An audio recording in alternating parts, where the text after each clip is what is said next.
কালকে গিয়েছিলাম আমি আমার এক ভাইয়ের পৈতা অনুষ্ঠানে। সেখানে গিয়ে দেখছি যে ভাইয়ের পৈতা প্রায় শেষের দিকে হয়ে এসছে। সবাই এক এক করে ভাইয়ের ঝুলিতে ভিক্ষা দিয়ে প্রণাম করছিল ভাইকে। আমাদের ব্রাহ্মণদের মধ্যে কিন্তু প্রত্যেকেরই এটাই নিয়ম, সব ছেলেদেরকে পৈতা নিতে হয় ছোটবেলাতেই। 10 বছরের আগে পৈতা নিলে কিন্তু কোনো প্রায়শ্চিত্তই করতে হয় না। আর সে যদি বড় হয়ে পৈতাটা নেয় তাহলে সবার প্রথমে তাকে প্রায়শ্চিত্ত করতে হয়, তবে সে পৈতাটা নিতে পারে। তো ভাই কিন্তু এখানে বড় হয়ে পৈতাটা নিচ্ছে, যার জন্য কিন্তু ভাইকে সবার প্রথমে প্রায়শ্চিত্ত করতে হয়েছে। তারপরে ভাই পৈতা নিয়েছে আর এখানে সবাই ভিক্ষা দিচ্ছে, ভাইকে ভিক্ষা দিয়ে প্রণাম করছে। ভাইকে ভিক্ষাও নিতে হবে সবার কাছ থেকে, এটাই নিয়ম। এই পৈতাটা না নিলে কিন্তু সে কোনো পুজো পালও করতে পারবে না আর বিয়েও করতে পারবে না, এটাই হচ্ছে নিয়ম আমাদের ব্রাহ্মণদের মধ্যে। আর জানো তো আমাদের ব্রাহ্মণদের মধ্যে বিয়ে আর পৈতা দুটো একই সমান একদম। এটা বিয়েতে যা কিছু নিয়ম থাকে ঠিক তেমনি কিন্তু এই পৈতাতেও নিয়মগুলো করতে হয়েছে। এখানে পার্থক্যটা একটাই, বিয়েতে কিন্তু বউ থাকে আর এই পৈতাতে কিন্তু বউ থাকে না। শুধুমাত্র বউটা বাদে বিয়ের মতো করেই কিন্তু সবকিছু করতে হয়। বাজনা পাটি নিয়ে জল তুলতে যাওয়া, ভাইয়ের গায়ে হলুদ লাগিয়ে ভাইকে স্নান করিয়ে দেওয়া, তারপর আরো যা কিছু নিয়ম থাকে সমস্ত কিছু করতে হয়। আর এই পৈতাতে কিন্তু একটা ব্রাহ্মণ দিয়ে কাজ হয় না, 3টা ব্রাহ্মণ নিতে হয়, 5টা ব্রাহ্মণ নিতে হয়, না হয় 7টা। তো এখানে ভাই 3টা ব্রাহ্মণ নিয়ে কাজ করছিল ভাইয়ের। আর একটা কথা তোমাদেরকে আমি বলতে ভুলে গেছি, একটু আগে যে তোমাদেরকে বললাম না আমি যে বিয়ে আর পৈতার সমস্ত নিয়ম কিন্তু একই রকম প্রায়, শুধু বিয়েতে বউ থাকে আর এই পৈতাতে বউ থাকে না। সেই বউয়ের জায়গায় কিন্তু এখানে পৈতাতে একটা মা বাবা বানাতে হয় আলাদা কাস্টের মধ্যে। তো ভাইয়েরও কিন্তু আলাদা কাস্টের মধ্যে আর একটা মা বাবা বানাতে হয়েছে পৈতা নেওয়ার জন্য। এই মা বাবাই কিন্তু ভাইকে পৈতাটা পরিয়ে দেবে ভাইয়ের গায়ে।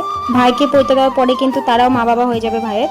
তারাও কিন্তু ভাইকে নিজের ছেলে বলে মনে করবে আজ থেকে। ভাইয়ের কিন্তু আজ থেকে 2টো মা 2টো বাবা হয়ে গেছে। আমার বড়রও কিন্তু ঠিক একই নিয়মই করা হয়েছে। আমার বড়রও 2টো মা 2টো বাবা আছে, এক নিজের মা বাবা আর এক পৈতা মা বাবা, যে মা বাবা পৈতা দিয়েছে আমার বরকে। আর ভাইয়ের কিন্তু পৈতাটা শেষের দিকেই ভাইয়ের গোটাটা মুখ গামছা দিয়ে ঢেকে রেখেছে, যাতে ভাই সূর্যের আলো না দেখতে পায়, শুধু ভাইকে আমরাই দেখতে পাবো, ভাই আর যেন কাউকে না দেখতে পায়। আর ভাই কিন্তু আজ থেকে একটা অন্ধকার ঘরের মধ্যে 3টা দিন একাই থাকবে। আর সেই ঘরের মধ্যে কিন্তু কোনো লাইটও জ্বালানো যাবে না, অন্ধকার ঘরের মধ্যে 3টা দিন ভাইকে থাকতে হবে। ঘরে ঢুকে চোখটা খুলে দেবে আর ঘর থেকে যখন বাড়াবে তখন কিন্তু চোখটা আবার গামছা দিয়ে বেঁধে বেরোতে হবে। হাতে একটা লাঠিও নেবে আর পায়ে খড়ম পরে হাঁটতে হবে। আর ভাইয়ের ঘরে কিন্তু একমাত্র সেই ঢুকতে পারবে যে ভাইকে খাওয়ার দাওয়া দিতে যাবে, ভাইকে নিয়ে বাথরুমে নিয়ে যাবে, ভাইকে ঘরে নিয়ে আসবে। তারপর ভাই 3 দিনের দিন ঘর থেকে বেরিয়ে সূর্যের মুখ দেখবে আর সেই দিনই কিন্তু ভাইয়ের মাঝমুখী হবে।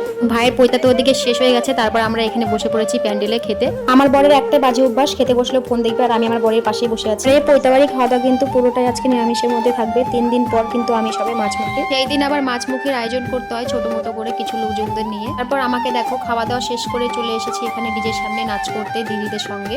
আর মা গিয়ে বাড়ির ভিতরে বসে পড়েছে আমার মেয়েকে নিয়ে। এদিকে আমি আমার মামাতো বোনের হাতে ফোনটা দিয়েছিলাম, বলেছিলাম যে ফোনটা ধরে একটু ভিডিও করে নাচে সবার সঙ্গে। আমার বোন এদিকে কি করেছে, ভিডিওটা অন করে শুধু আমারই নাচের ভিডিও উঠিয়ে রেখে দিয়েছে। আমি তো ভিডিও করার সময় দেখিনি, বাড়িতে চলে এসেছি।